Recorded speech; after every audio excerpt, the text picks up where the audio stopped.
Hello hello hello hello అందరికీ నమస్కారం. ఎలా ఉన్నారు? బ్రహ్మాండంగా ఉన్నారు. నాకు తెలుసు కదా. మరి ఈ రోజు రావు గారి రాజమాన్లోకి వచ్చిన సెలబ్రిటీ ఎవరు నేను చూడబోయే ముందుగా మీరు ఈ వీడియోకి ఒక లైక్ ఇచ్చేసి అలాగే మన కేకే న్యూస్ని సబ్స్క్రైబింగ్ చేసుకునే పనిలో మీరు ఉండండి. ఎవరు బాబు? సంక్రాంతి పండుగ అయిపోయింది. డూడు బసవన్నుల హడావుడి కూడా ముగిసింది.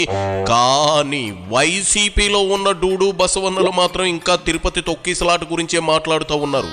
సిగ్గు ఎగ్గు లేకుండా 200 మందిని హాస్పిటల్కి తీసుకుపోయి ఐసీయూలో పేషెంట్లను ఇబ్బంది పెట్టేసింది చాలక అవతల ప్రాణాలు పోయి గాయాల పాలై భక్తులు లబోదిబో అంటుంటే జై జగనన్న జై జగనన్న అంటూ నినాదాలు చేసి సైకోలు కూడా ఇవాళ మైకుల ముందుకు వచ్చి సొల్లు కబుర్లు చెబుతూ ఉన్నారు. జనంలోకి గేదెలా వచ్చి పందిలా బురద జల్లుకుంటూ పోయిన ఓ నేత గురించి ఇప్పుడు చెప్పాలనుకుంటా ఉన్నా. ఆవిడెవరో కాదు, ఏ పాటికి అర్థమయ్యే ఉంటుంది. మనకి ఏ పాలు ఏ ముహూర్తాన ఆ ముద్దు పేరు పెట్టాడో కానీ దాన్ని గుడ్డుగా ఫాలో అవుతా ఉంది రోజా. చూడు రోజా, ఏదో చెబుతా అని తెగ ఉబలాట పడుతున్నావు. ఏందో చెప్పు. ఈరోజు చంద్రబాబు నాయుడు చెప్తాడు ఇది అఫీషియల్స్ తప్పని. పవన్ కళ్యాణ్ గారు వస్తారు, ఇది టీటీడీ చైర్మన్ అడిషనల్ ఈఓ గారు ఎస్పీ గారు తప్పని ఆయన చెప్తాడు. బిఆర్ నాయుడు గారు వచ్చి చైర్మన్ గారు నేను ఆల్రెడీ ఎస్పీకి చెప్పేలా జరుగుతుందని ఆయన చేయలేదు అంటాడు. అంటే మీ ప్రభుత్వంలో మీరు పెట్టుకున్న వాళ్ళ వల్ల జరిగింది తప్పని మీరు ఒప్పుకున్నారు కదా అందరూ. మరి ఎందుకు 3 రోజులు అవుతున్నా ఎవరి పేరు ఎఫ్ఐఆర్లో ఎక్కట్లేదు? ఎందుకు ఎవరిని కూడా అరెస్ట్ చేసి లోపల పెట్టలేదని నేను అడుగుతున్నాను. అసలు పవన్ కళ్యాణ్ గారు ఏం మాట్లాడుతున్నారో ప్రజలకి కన్ఫ్యూజ్ అయిపోతున్నారు. పిఠాపురానికి వెళ్ళాడు నిన్న, నేను క్షమాపణ చెప్పాను మీరెందుకు చెప్పను అని అడుగుతాడు. అప్పుడెప్పుడో అమ్మాయిల రేపులు జరిగినప్పుడు గమనించాను, బెత్తం దెబ్బలతో సరిచేద్దామంటాడు. ఇప్పుడు మనుషుల్ని చంపేసి క్షమాపణలతో సరిచేద్దామంటాడు. పందికేం తెలుసు పాండ్స్ పౌడర్ వాసన అని ఊరకే అనలేదమ్మాయి రోజా. నీలాంటి వాళ్ళ గురించే ఆ సామెత వాడి ఉంటారు. ఏందేంది క్షమాపణలు చెప్పమనడం కూడా తప్పేనా? మరేం చెయ్యాలి? జగన్లా డబ్బులు వెదజల్లితే చాలా.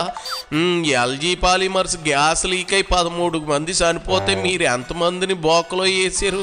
తప్పు జరిగిందని ఫీల్ అయ్యారు కాబట్టే క్షమాపణ చెబుతున్నారు. మీలా పక్కోడి మీద నేపాన్ని నెట్టలేదు. ఓసారి పవన్ కళ్యాణ్ గ్రాఫ్ చూడు. నీ గ్రాఫ్ చూసుకో. ఉసుకో అంటే డిస్కోలాడే కుక్కల్లా మాట్లాడితే జనం హర్షించరు. మీకు తెలియని ఓ బెమ్మ రహస్యం చెప్పనా? మీరు 151 నుంచి 11కు పడిపోవడానికి ఉన్న కారణాలు అతిపెద్ద కారణం పవన్ పై మీరు వాడిన భాష. ఇది నీకు కూడా మీ జగన్ రెడ్డి ఎవరైనా చెప్పారో లేదో తెలియదు కానీ ఎప్పటికే మీ ఓటమిని పోస్ట్ మార్టం చేసిన రాజకీయ పరిశీలకులు గంటాపదంగా చెబుతున్న మాట. అలాంటిది మళ్ళీ మీరు ఆయన మీదే పడితే ఇక మీకు రాజకీయాల్లో పుట్టగతులు ఉండవు. మీ మంచికి చెబుతున్న తర్వాత నీ ఇట్టం. క్షమాపణలు కాదు, తప్పు చేసిన వాళ్ళకి శిక్ష పడాలి. ఆ తప్పు రిపీట్ కాకుండా చూసుకోవాల్సిన బాధ్యత నీకుంది. ఎందుకంటే ఈరోజు ప్రభుత్వంలో నువ్వు ఉన్నావు, డిప్యూటీ సీఎంగా నువ్వు ఉన్నావు, ఉండి కూడా క్షమాపణలు బెత్తం దెబ్బలు అంటావు. మొన్న ఈ మధ్య కడపకు వచ్చినప్పుడేమో ఎవడు తప్పు చేసినా నేను ఒప్పుకోను, తాట తీస్తా, తోలు తీస్తా, అంతు చూస్తా అని మాట్లాడావు.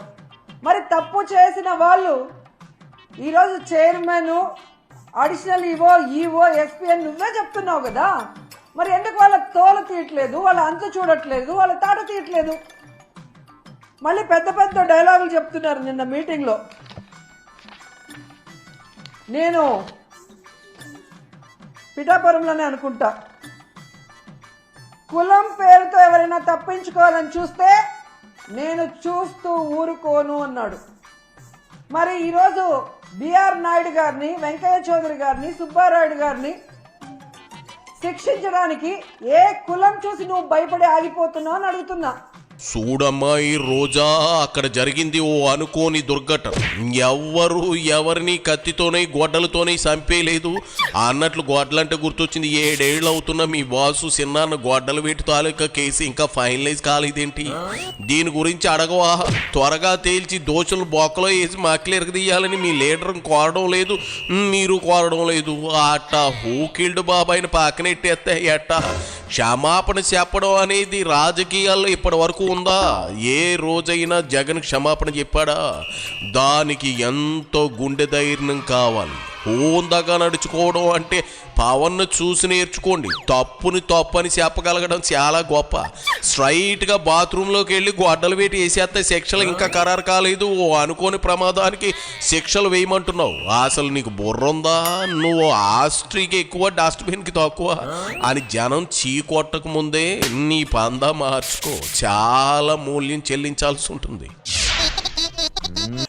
ఏదైతే తెలంగాణలో సంధ్యా థియేటర్లో తొక్కిసలాటలో ఒక్కరు చనిపోతే 14 మంది సినిమా హీరోతో సహా థియేటర్ యాజమాన్యం వరకు 14 మంది మీద కేసులు, క్రిమినల్ కేసులు ఫైల్ చేశారో, ఈరోజు చంద్రబాబు నాయుడు అవసరం లేకపోయినా కుప్పంలో మీటింగ్ పెట్టుకొని అఫీషియల్స్ని తిప్పుకొని ఇక్కడ 6 మంది ప్రాణాలు తీసి 60 మంది గాయాలకు కారణమైనందుకు ఆయనతో సహా టీటీడీ పాలకవర్గంతో సహా ఎస్పీతో సహా అందరి మీద క్రిమినల్ కేసులు నమోదు చేయాలని డిమాండ్ చేస్తున్నాం. ఈ దేశంలో ఉన్న అన్ని న్యాయస్థానాల్ని కోరుతున్నాం. దీన్ని సుమోటోగా తీసుకొని తప్పు చేసిన వాళ్ళ మీద కేసులు పెట్టి విచారించి శిక్షించండి అని కూడా మేము కోరుకుంటున్నాం. ఇదిగో రోజా, నీకు దేవుడు నోరిచ్చాడు కదా అని ఊరికే వాకకు. నీ బోటిదే కుంభమేళాకి వెళ్తూ స్విమ్మింగ్ సూట్ వేసుకెళ్ళిందట. అక్కడ విషయం ఏంటి, ఇక్కడ నువ్వు మాట్లాడేది ఏంటి? బాధిత కుటుంబాలకు న్యాయం జరగాలి, వాళ్ళకి సాయం చేయాలి అని కోరడంలో తప్పు లేదు. రోడ్డు ప్రమాదం జరిగితే దానికి రోడ్లు భవనాల శాఖ మంత్రి బొక్కలతో ఇమనంత చండాలంగా ఉంది నువ్వు చెప్పేది. ఎవరెవరు బాధ్యత మరిచి ఆదమరిచి ఉన్నారో వారందరి మీద యాక్షన్ తీసుకుంటుంది కూటమి ప్రభుత్వం. అయినా 11 సీట్లు వచ్చిన మీరు ఏం చెయ్యాలో ఎలా చెయ్యాలో చెప్పడం ఏంటి విడ్డూరం కాకపోతే? ఎంత బాధాకరం అంటే, నా చిన్నప్పటి నుంచి చూస్తున్నాను, కొండ మీద ఇంత తక్కువ జనం ఎప్పుడూ లేదు. టోకన్లు తీసుకున్న వాళ్ళు కూడా చాలా మంది దర్శనానికి రాలేదు అంటే వీరి వల్ల తిరుమల ప్రతిష్ట ఎంత దిగజారిపోయింది. భగవంతుని దర్శనం చేసుకోవాలంటే ఎంత భయం పుట్టిందో ప్రజల్లో మీరు గమనించండి. ఏందేంది, ప్రభుత్వం పోయాక కూడా నువ్వు ఇంకా బ్లాక్ టికెట్లు అమ్ముతా ఉన్నావా రోజా? కలెక్షన్లు లేవని ఏడుతా ఉన్నావు. ముందు బాబు పవన్లు ఇద్దరు నీ దొంగ టికెట్లు బాగోతాను బయటికి తీయాలి. నీలాంటి కంపు నోటికి తాళం వెయ్యకపోతే కష్టమని ఈ పాటికే ప్రభుత్వ పెద్దలకు క్లారిటీ వచ్చి ఉంటది. త్వరలో నీకు శ్రీకృష్ణ జన్మస్థానం గ్యారంటీ రాసి పెట్టుకో ఈ మాట. ఎండోమెంట్ మినిస్టర్ చేసిన తప్పుకి క్షమాపణ అడగడు, తనని శిక్షించమని అడగడు. దాన్ని వైఎస్ఆర్సీపీ మీద తోసేయడానికి ఎంత దిగజారిపోవాలో అంత దిగజారిపోయాడో ఆనం రామనారాయణ గారు. జగన్మోహన్ రెడ్డి గారంట చంద్రబాబు నాయుడిని, ఈ ప్రభుత్వాన్ని తిట్టడానికి డబ్బులు ఇచ్చాడంట. మరి జగన్మోహన్ రెడ్డి గారు హాస్పిటల్కి రాకముందే ఏబిఎన్లో మీ క్లోజ్ ఫ్రెండ్ రాధాకృష్ణ గారు ఆయన ఛానల్లోనే ఎన్ని బూతులు తిట్టారు ఈ ప్రభుత్వాన్ని, ఈ పాలక మండలిని మీరు చూడలేదా? రాధాకృష్ణ గారికి మేము డబ్బులు ఇస్తే తిట్టారా మీ ప్రభుత్వాన్ని? మిమ్మల్ని ఎన్టీవీలో ఎంత ఘోరంగా తిట్టారు. ఈ ప్రభుత్వం చేసిన ఏర్పాట్లు కానీ ప్రజల ప్రాణాలు ఎలా తీశారన్న విషయాన్ని. మరి ఎన్టీవీ వాళ్ళకి మేము డబ్బులు ఇస్తే మిమ్మల్ని తిట్టారా? ఇక మీ పసుపు ఛానల్ ఈటీవీ,